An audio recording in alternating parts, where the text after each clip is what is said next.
We expect that Kiev and European capitals will perceive that constructively and that they won't throw a wrench in the works.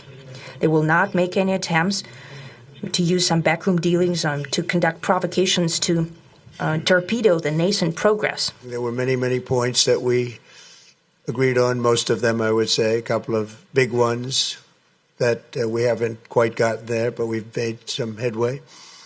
So there's no deal until there's a deal.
It is known that there have been no summits between Russia and the U.S. for 4 years, and that's a long time.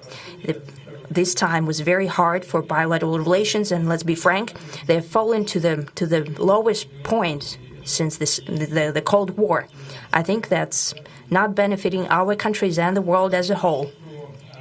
It is apparent that sooner or later we had to amend the situation to move on from the confrontation to dialogue. And in this case, a personal meeting between the heads of state has been long overdue. Naturally, under the condition of serious and painstaking work, and this work has been done in general. Me and President Trump have very good direct contact. We've spoken multiple times. We spoke frankly on the phone. And Special Envoy of the President, Mr. Witkoff, traveled out to Russia several times. Our advisors and heads of foreign ministries kept in touch all the time. And you know fully well that one of the central issues was the situation around Ukraine. We see the strive of the administration and President Trump personally to help facilitate the resolution of the Ukrainian conflict. And his strive to get to the crux of the matter, to understand this history, is precious. As I've said, the situation in Ukraine has to do with fundamental threats to our security. Moreover, we've always considered the Ukrainian nation, and I've said it multiple times, a brotherly nation, however strange it may sound in these conditions. We have the same roots, and everything that's happening is a tragedy for us and terrible wound.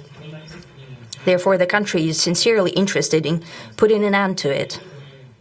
At the same time, we're convinced that in order to make the settlement lasting and long-term, we need to eliminate all the primary roots, the primary causes of that conflict. And we've said it multiple times, to consider all legitimate concerns of Russia and to reinstate a just balance of security in Europe and in the world on the whole. And I agree with President Trump, as he has said today, that naturally the security of Ukraine should be ensured as well. Naturally, we are prepared to work on that. I would like to hope that the agreement that we've reached together will help us bring closer that goal and will pave the path towards peace in Ukraine. We expect that Kiev and European capitals will perceive that constructively and that they won't throw a wrench in the works. They will not make any attempts to use some backroom dealings to conduct provocations to torpedo the nascent progress. Incidentally, when the new administration came to power, bilateral trade started to grow. It's still very symbolic. Still, we have a growth of 20%. As I've said, we have a lot of dimensions for joint work. It is clear that the U.S. and Russian investment and business cooperation has tremendous potential. Russia and the U.S. can offer each other so much in trade, digital, high-tech, and in space exploration. We see that Arctic cooperation is also very possible, and our international context, for example, between the Far East of Russia and the West Coast of the U.S. Overall, it's very important for our countries to turn the page, to go back to cooperation. It is symbolic that not far away from here, at the border between Russia and the U.S., there was a so-called international date line. I think you can step over, literally, from yesterday into tomorrow. And I hope that we'll succeed in that.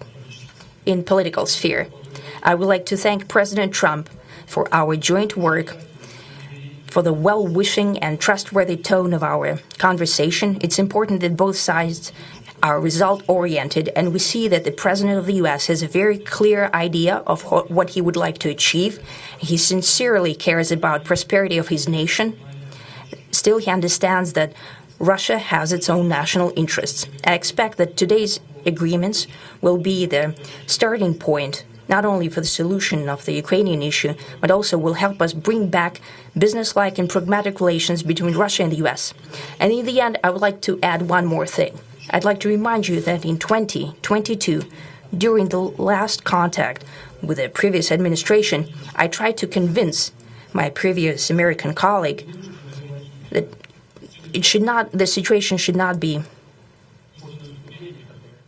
brought to the point of no return when it would come to hostilities. And I said it quite directly back then that it's a big mistake. Today, when President Trump saying that if he was the president back then, there will be no war. And I'm quite sure that it would indeed be so. And I can confirm that. I think that overall, me and President Trump have built a very good, business-like and trustworthy contact. And I have every reason to believe that moving down this path, we can come, and the sooner the better, to the end of the conflict in Ukraine. Thank you. Thank you. Well, thank you very much, Mr. President. That was very profound. And I will say that I believe we had a very productive meeting. There were many, many points that we agreed on, most of them, I would say, a couple of big ones that we haven't quite gotten there, but we've made some headway.